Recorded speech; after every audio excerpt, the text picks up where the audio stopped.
Well, for a candidate that wants to be Mr. Unconventional, Rand Paul is doing a very conventional announcement rollout. The big speech in his home state, followed by every day traveling to one of the early states, New Hampshire, South Carolina, Iowa, culminating with Nevada over the weekend. So he's trying to be very traditional. And why? Because Rand Paul has one positive and one big negative going for him right now, which is, number one, he's the most compelling candidate in the field. He stands out. He's most likely to be the man bites dog story of the campaign. While all the other Republican candidates may sound the same on various issues, Rand Paul sometimes sounds different. That makes him compelling. The problem is he seems too unpresidential. And that's something he's trying to fix. One way to start that off, do something very conventional with your presidential announcement. Make sure it's in a suit, it's not rolled up, all of those things. But there's a few other things to watch for with Paul, and I think that are going to be make or break for him. Number one is going to be the issue of foreign policy.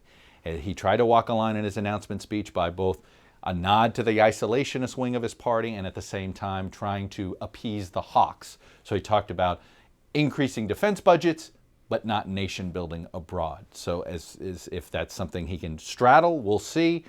When you have the Lindsey Grahams out there who apparently are running for president perhaps only to troll Rand Paul, saying things like, well, the only person he would not trust to negotiate a deal with Iran other than President Obama is Rand Paul, that tells you how this debate could go. The second big thing he's got to figure out how to deal with is his father. Bill Clinton does not write a weekly column. George W. Bush and George H.W. Bush don't write weekly columns. Ron Paul writes weekly columns on the political issues of the day. And Rand Paul and Ron Paul share a large political ideology in the libertarian, less government movement. But there are nuances there where they diverge. The problem for Rand is he owes much of his political organization to his father.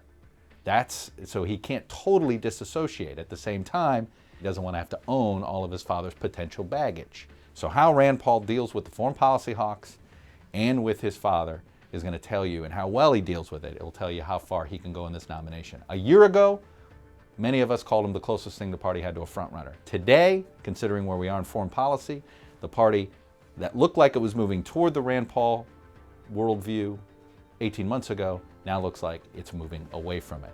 Can Paul somehow bring the party closer to him? Hey NBC News fans, thanks for checking out our YouTube channel. Subscribe by clicking on that button down here, and then click on any of the videos over here to watch the latest interviews, show highlights, and digital exclusives. Thanks for watching.